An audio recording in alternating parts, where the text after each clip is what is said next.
কালবৈশাখী তাণ্ডবে গাজীপুরের শ্রীপুর উপজেলার টেংরা বৃন্দাবন এলাকায় একটি পরিবার অসহায় হয়ে পড়েছে।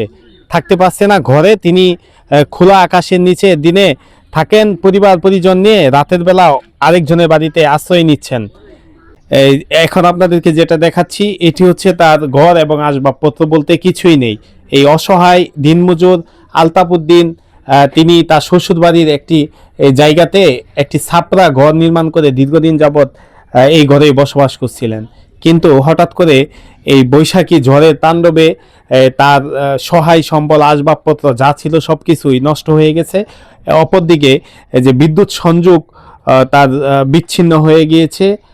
একই সাথে ঘরের যে চালা ছিল সেই চালা আকাশে যে ঝড়ের তাণ্ডবে অন্যত্র সরিয়ে ফেলেছে। তিনি এই বাসাতে থাকতে পারছেন না। পরিবারজন নিয়ে খুব কষ্টে দিনাতিপাত করছেন। অর্থাৎ দিনের বেলায় তিনি এই জায়গায় অবস্থান করলেও রাতের বেলা আরেকজনের বাসায় রাতে আশ্রয় নিতে হচ্ছে। তার 4 সন্তান রয়েছে। তিনি খুব অসহায় মানবেতরভাবে জীবনযাপন করছেন। আমরা যেই দিনমজুর আলতাফ হোসেনের সাথে কথা বলার চেষ্টা করব। কিভাবে হয়েছে ভাই? এটা মনে করেন যে ওই যে 4-5 দিন আগে রাত্রে তুফান হয়েছিল। তুফানে মনে হয় যে আমার ঘরটা ভাঙিয়া নিছে গা। নিলে মনে হয় যে আমি পোলাফোন লইয়া মনে হয় যে আমার 2 বাচ্চা আর বাড়ি লিয়ে আমি 4 জন নিয়ে অন্য বাড়িতে নিয়ে আশ্রয় নিছি। মনে করেন যখন অন্যজনের বাড়িতে আমি দিন মজুর, আমার একটা ঘরের দরকার ভাই আপনার কাছে। আমি ঘরটার লাগিয়ে আমি সহযোগিতা চাই। আমার ঘরটা আপনারা সবাই একটু দয়া হয়ে সহযোগিতা করে আমার ঘরটা একটু হইয়া দিন। আপনার কাছে এই আবেদন। আমি মনে হয় যে দিন মজুরি কাজ করি, আমি অসহায় মানুষ, এখন আছি অন্যজনের বাড়িতে, অন্য পাশে এক বাড়িতে তাহি।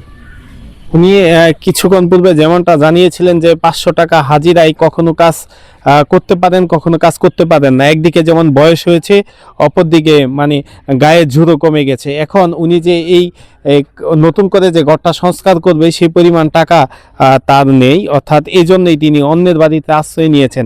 আমরা একজন প্রতিবেশীর সাথে কথা বলার চেষ্টা করব। কি জানেন সে আসলে কি করে, ঘরটা কিভাবে ভেঙে? এটা কালবৈশাখী ঝড়ে ভেঙে গেছে, কিন্তু ওর অবস্থা খুব খারাপ। কোনো মানে চলার মতো কোনো ব্যবস্থা নেই। বাচ্চা কাচ্চা নিয়ে বউটা একটু কাজ চাকরি করে, কিন্তু এটাও তারপরেও ঠিক মতো বেতন চেতন পায় না। একটা ছোটোখাটো কোম্পানির মধ্যে চাকরি করতেছে। আর তার অবস্থা খুবই খারাপ। মানে তারা যদি কেউ সাহায্য করতো তাহলে সবচেয়ে বেশি ভালো হইতো, একটু উপকার হইতো। তার বয়স্ক হয়েছে, কাজ কাম করতে পারে না, বাচ্চা কাচ্চা নিয়ে মানে অনেক বিপদে অনেক কষ্টে মষ্টে দিন কাটে তার সর্বসময়। সমাজের বিত্তবান মানুষের কাছে সহযোগিতা চেয়েছেন এই অসহায় পরিবারটি। আমরা আরেকজন স্থানীয় ব্যক্তির সাথে কথা বলার চেষ্টা করব। কালবৈশাখী ঝড়ে গরুরা আনিছে গা। এমন আসলে সে অসহায় লোক, কাম কাজ করে খাইতে পারে না। 500 টাকা রোজের কাজ করলেও তো একবার হয় না, মানুষ 4-5 জন। এই হিসাবে আপনি একজন আসছেন, আমাদের অনুরোধ এলাকা হিসাবে যে তারা একটা ঘর বানিয়ে দেওয়ার মতন বন্দোবস্ত করে দেওয়া যায় নাকি কোনো দিক থেকে, বিষয়ের কাছে অনুরোধ হয়। এই যে এখানে যে রান্নাঘর, সেই রান্নাঘরটি মানে অনুপযোগী, অর্থাৎ ব্যবহারে অনুপযোগী। আর আমরা যদি আপনাদেরকে আর একটু দেখাই যে ঘরের চালাটা একদম কালবৈশাখী ঝড়ের বাতাসে উড়িয়ে ফেলে দিয়েছে। অর্থাৎ এই ঘরটিকে স্থায়ীভাবে একটু মজবুত করে মেরামত করতে পারলে এই অসহায় পরিবারটা অনেক উপকৃত হবে, এমনটা জানিয়েছেন আমাদের কাছে। এই দিনমজুর আলতাফ হোসেনের স্ত্রী, তিনি একটি পোশাক কারখানায় চাকরি করে স্বল্প বেতনে। আর দিনমজুর আলতাফ হোসেন মানুষের বাসাবাড়িতে বিভিন্ন সময় কাজ করে জীবিকা নির্বাহ করে।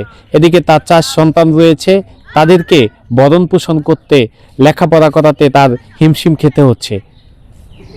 যদি সমাজের বিত্তবান মানুষরা এগিয়ে আসে তাহলে নতুন করে এই জায়গায় পুনরায় ঘর স্থাপন করে এই পরিবারটি সুখে শান্তিতে বসবাস করতে পারবে, এমন প্রত্যাশা সকলের। গাজীপুরের শ্রীপুর থেকে SM জহিরুল ইসলাম।